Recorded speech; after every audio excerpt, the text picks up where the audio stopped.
నమస్తే welcome to APTS 24/7 bulletin ముందుగా headlines. Srikalahasti ఆలయంలో స్వామివారి నిత్య కళ్యాణోత్సవ సేవ, నేత్రపర్వంగా స్వామి అమ్మవార్ల కళ్యాణం. రాష్ట్రానికి తక్కువ ఖర్చుతో విద్యుత్ కొనుగోలు ఒప్పందం చేసుకుని సంపద సృష్టించింది ఒక్క వైఎస్ఆర్సీపీని మాజీ ముఖ్యమంత్రి వైఎస్ జగన్. కొత్తకొండ వీరభద్రస్వామిని దర్శించుకున్న మంత్రి పొన్నం, ఆలయానికి 10 లక్షల రూపాయలతో మెట్ల మార్గానికి శంకుస్థాపన. కొమరంభీం జిల్లా కాకస్నగర్ మహిళపై చిరుత దాడి, మహిళ మృతి. శ్రీకాళహస్తీశ్వర ఆలయంలో కార్తీక మాసంలో నిత్య కళ్యాణోత్సవ సేవ శుక్రవారం నేత్రపర్వంగా నిర్వహించారు. ఆర్జిత సేవ భక్తులు స్వామివారిపై అత్యంత భక్తి శ్రద్ధలతో కళ్యాణోత్సవ సేవలో పాల్గొని పూజలు జరుపుకున్నారు. శ్రీకాళహస్తీశ్వర ఆలయం కార్తీక మాసంలో నిత్య కళ్యాణోత్సవం సేవ భక్తులు అధిక మంది పాల్గొన్నారు. ఇక గిరిజ శంకర్ల కళ్యాణోత్సవం చేస్తే తమ దాంపత్య జీవితాలు మంగళకరంగా సాగుతాయని, ముత్తైదువుల సౌభాగ్యం కలకాలం ఉంటుందని ఆశిస్తూ కళ్యాణోత్సవ సేవ నిర్వహిస్తారు. ఈ మేరకు శ్రీకాళహస్తి ఆలయంలో శుక్రవారం నిర్వహించిన కార్తీక మాసంలో నిత్య కళ్యాణ ఉత్సవం శాస్త్రయుక్తంగా చేపట్టారు. స్వామి అమ్మవార్ల ఉత్సవమూర్తులను కొలువు తీర్చి కలశ స్థాపన పూజలు జరిపి సాంప్రదాయ పద్ధతిలో కళ్యాణోత్సవ పూజలు జరిపారు. అనంతరం స్వామి అమ్మవార్ల కళ్యాణాన్ని నేత్రపర్వంగా నిర్వహించారు. భక్తులు ఉమాశంకర్ల కళ్యాణాన్ని తిలకించి ఆధ్యాత్మిక ఆనందంతో పరవశిస్తూ భక్తి ప్రభక్తులతో ప్రణమిల్లారు.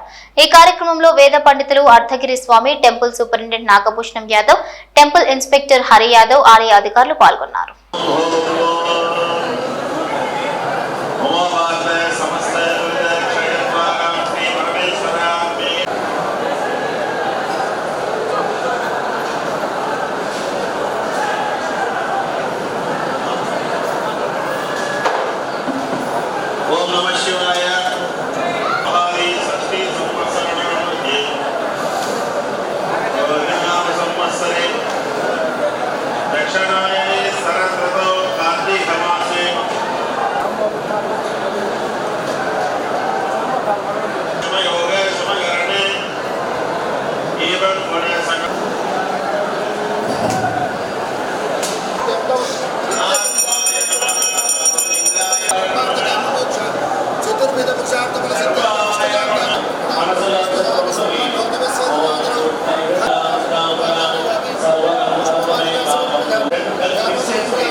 విద్యుత్ కొనుగోలు అంశంపై కేంద్ర ప్రభుత్వ సంస్థ SCCI స్వయంగా రాష్ట్ర ప్రభుత్వానికి లేఖ రాసింది. ఈ మేరకు కేంద్ర ప్రభుత్వంతో ఏపీ ప్రభుత్వం చేసుకున్న విద్యుత్ కొనుగోలు ఒప్పందంలో రాష్ట్రానికి ప్రతి ఏటా 4,000 కోట్లకు పైగా విద్యుత్ కొనుగోలులో మిగులు లభించింది. ఇది వచ్చే 25 ఏళ్లలో రాష్ట్రానికి 1.5 లక్షల కోట్లు ఆదా చేయనుంది. రాష్ట్ర చరిత్రలో అతి తక్కువ ధరకు యూనిట్ విద్యుత్ కేవలం 2.49కే కేంద్ర ప్రభుత్వ సంస్థ SCCI విజ్ఞప్తి మేరకు కేంద్ర ప్రభుత్వ సంస్థతో ఒప్పందం చేసుకుంటే కూటమి ప్రభుత్వం వైఎస్ఆర్సీపీపై తప్పుడు ప్రచారం చేస్తోంది. ఇక రాష్ట్రానికి తక్కువ ఖర్చుతో విద్యుత్ కొనుగోలు ఒప్పందం చేసుకుని సంపద సృష్టించింది వైఎస్ఆర్సీపీ ప్రభుత్వం కాదా అని చెప్పగలరా అంటూ ప్రశ్నించారు YS Jagan. ₹2.49 ₹2.49 per unit. This is the cheapest power in the history of Andhra Pradesh.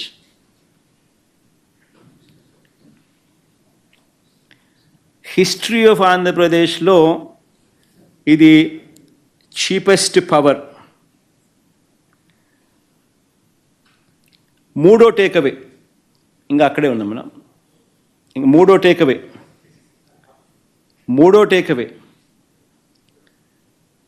Takeaway ఏమిటంటే ఈ ప్రాజెక్టుకు మాత్రమే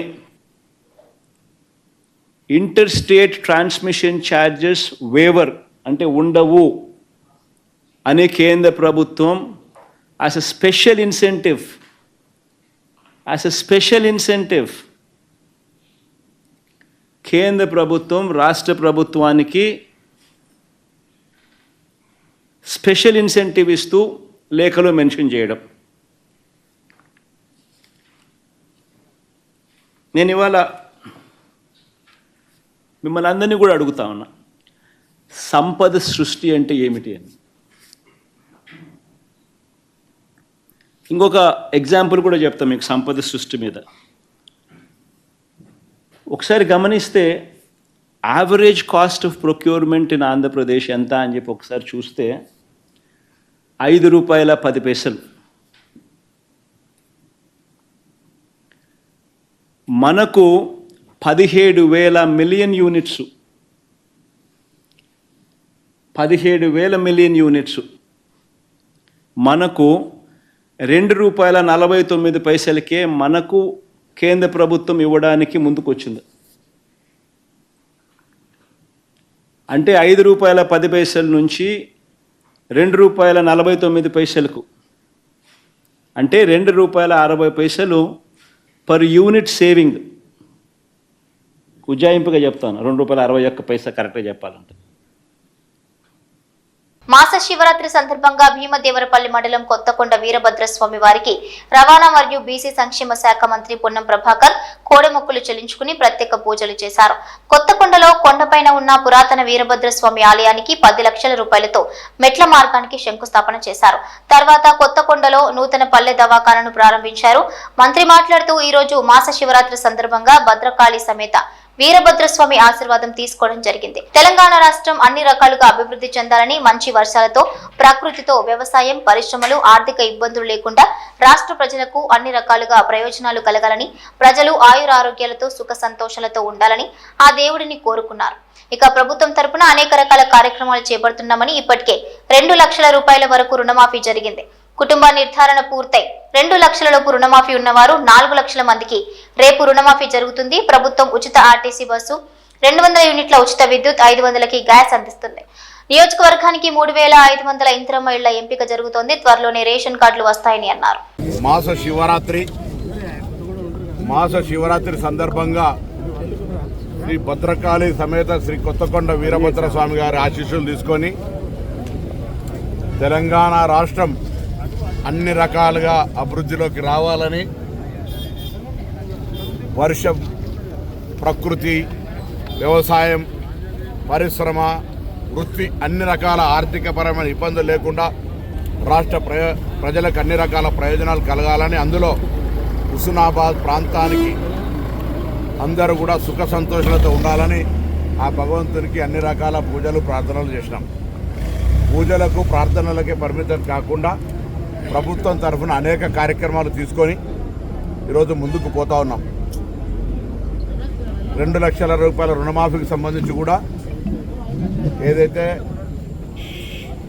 ఒక ఫ్యామిలీ గ్రూపింగ్ ఉందో ఆ గ్రూపింగ్ చేసినటువంటి 4 లక్షల మందికి కూడా రేపు 30వ తారీఖు నుంచి 2 లక్షల రూపాయల రుణమాఫీ జరుగుతూ ఉంది. 2 లక్షల పై వాళ్ళకు షెడ్యూల్ ఇచ్చి తొందరలోనే దాన్ని కూడా తీసుకోవడం జరుగుతుంది.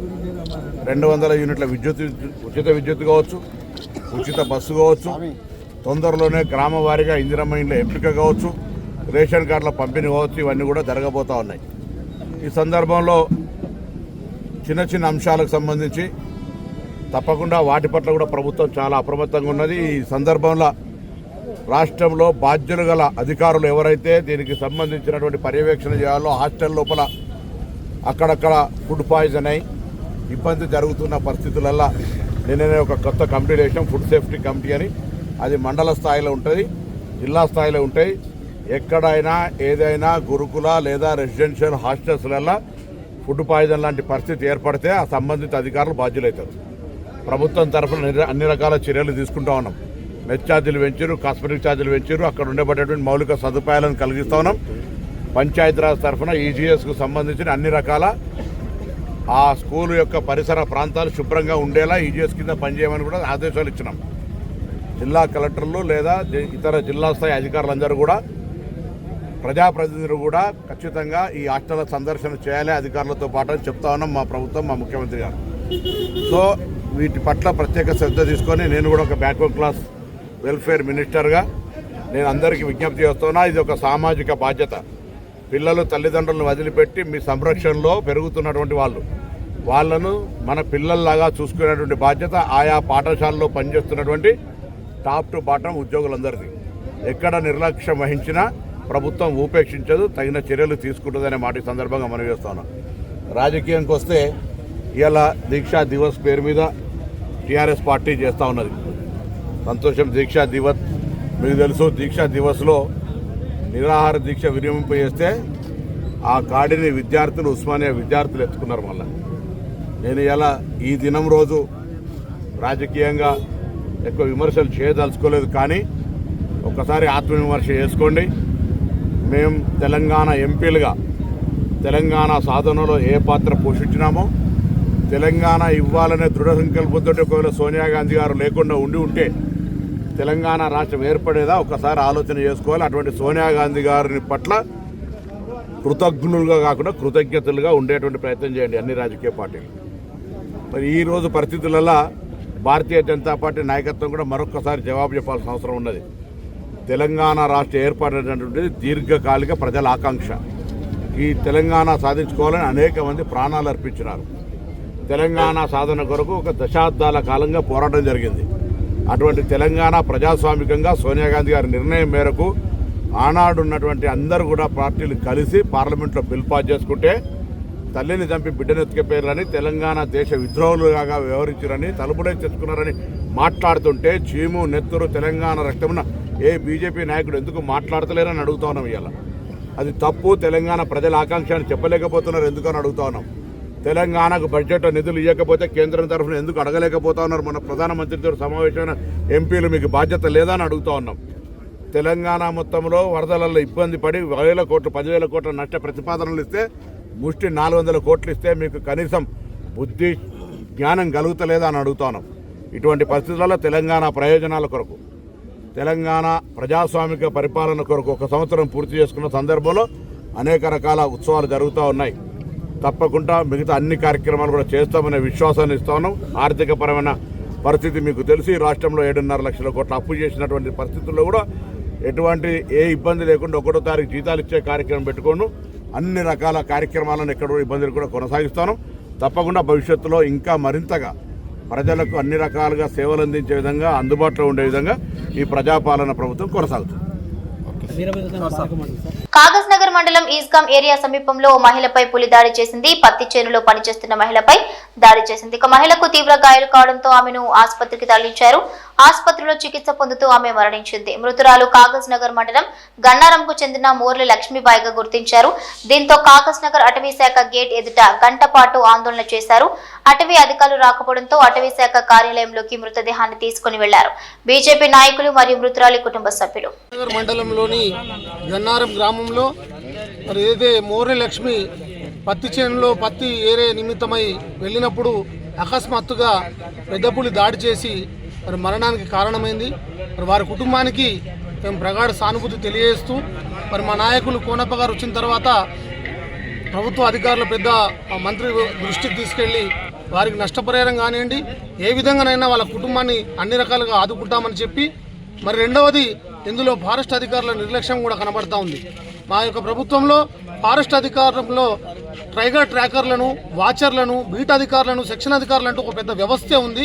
వారు సరైనటువంటి ఉద్యోగం నిర్వర్తించి ఉంటే ఈ యొక్క కారణం జరగకపోయేదని చెప్పేసి మా యొక్క ప్రాథమిక అంచనాగా మేము భావిస్తూ మరి రానున్న రోజుల్లో మరి వీటి పట్ల ప్రజలను అప్రమత్తం చేయాలని అటవీ అధికారులను కూడా డిమాండ్ చేస్తూ వారి కుటుంబాన్ని అన్ని విధాలుగా ఆదుకుంటామని చెప్పేసి మనం చేస్తాం. బెయిల్ మీద విడుదలైన సంతోషంలో జైలు గేటు ముందే డాన్స్ వేశాడు ఓ ఖైదీ. ప్రస్తుతం ఈ వీడియో సోషల్ మీడియాలో వైరల్ అవుతోంది. మీరు ఓ లుక్ వేయండి.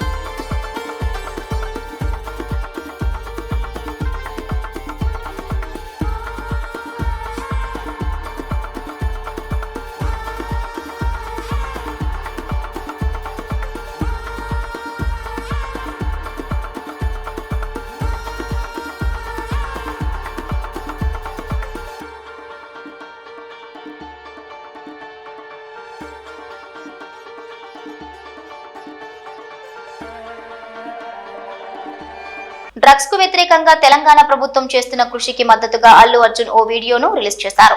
ఇటీవల పెద్ద సినిమాలకు టికెట్ రేట్లు పెంచాలంటే ఆ cinema hero anti drugs video ఒకటి చేసి ఇవ్వాలని తెలంగాణ సీఎం రేవంత్ రెడ్డి ప్రకటించిన విషయం తెలిసిందే.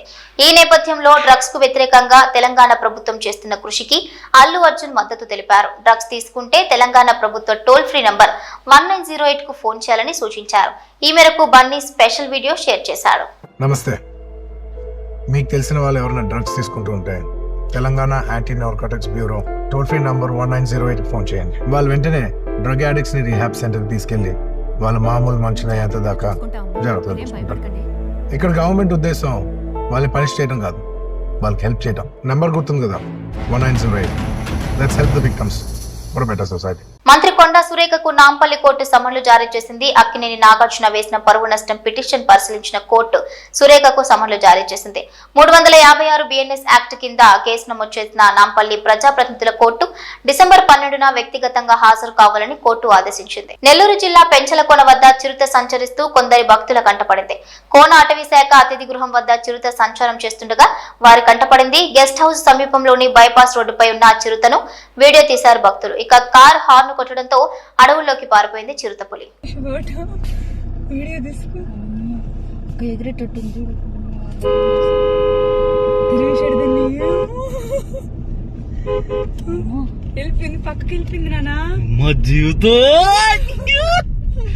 ఏపీ నుంచి పూణేకు తరలి వెళ్తున్న 53 లక్షల విలువ చేసే గంజాయిని భద్రాచలం ఆర్టీఓ చెక్పోస్ట్ వద్ద పట్టుకున్నారు.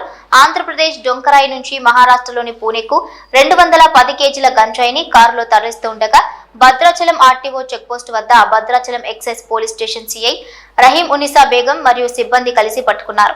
పట్టుకున్న 210 కేజీల గంజాయి విలువ 53 లక్షలు ఉంటుందని అంచనా. ఇక గంజాయితో పాటు 5 లక్షల విలువ చేసే కారు, 2 సెల్ ఫోన్లను స్వాధీనం చేసుకున్నారు. గంజాయిని పట్టుకున్న భద్రాచలం ఎక్సైజ్ పోలీసులను సిఐ రహీం ఉనిసా బేగం, ఎస్ఐ సిబ్బందిని excise enforcement director VB Kamal Haasan Reddy, joint commissioner Qureshi, assistant commissioner G Ganesh అభినందించారు.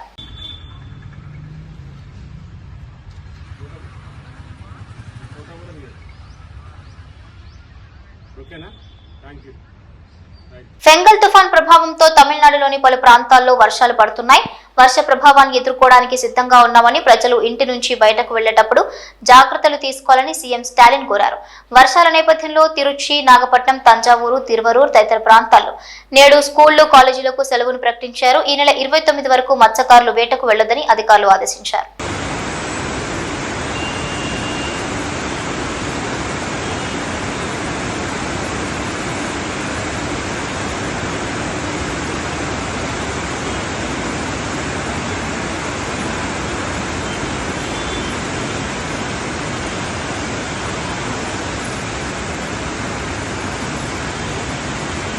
తిరుపతి జిల్లా టాలీవుడ్ స్టార్ హీరోయిన్ కీర్తి సురేష్ ఈ రోజు ఉదయం తిరుమల శ్రీ వెంకటేశ్వర స్వామి వారిని దర్శించుకున్నారు.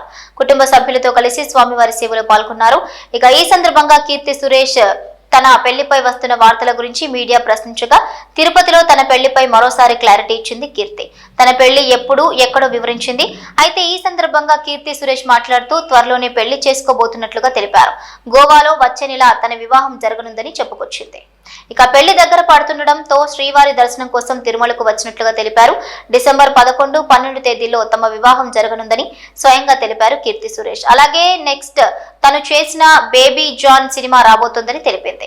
ఇకపోతే తన చిన్ననాటి స్నేహితుడైన యాంటోనీతో చాలా కాలంగా ప్రేమలో ఉంది ఈ భామ. దాదాపు 15 ఏళ్ల రిలేషన్ లో ఉన్న కీర్తి పెద్దలను ఒప్పించి వచ్చే నెల గోవాలో వివాహం చేసుకోబోతుంది.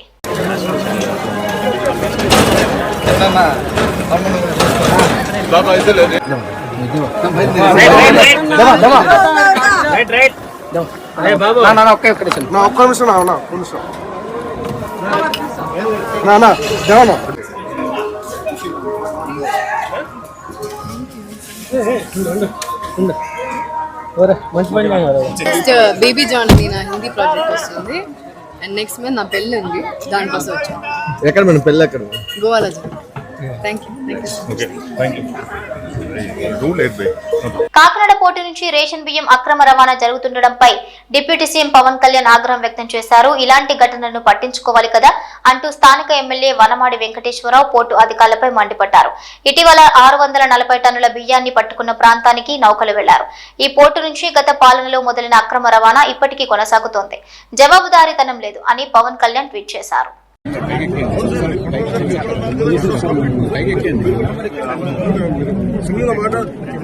కూర్చొని ఏం మాట్లాడడం అక్రమ రవాణా జరుగుతున్నాయమ్మా, మీరు కూడా కాకుంటే ఎట్లా?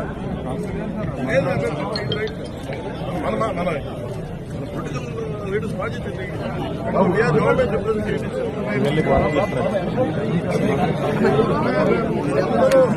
ఫైట్ చేసింది, కొట్లాడింది అక్రమ రవాణా బియ్యం ఉన్నది. మరి అందరూ కూర్చొని మనం చూస్తూ ఉంటాం.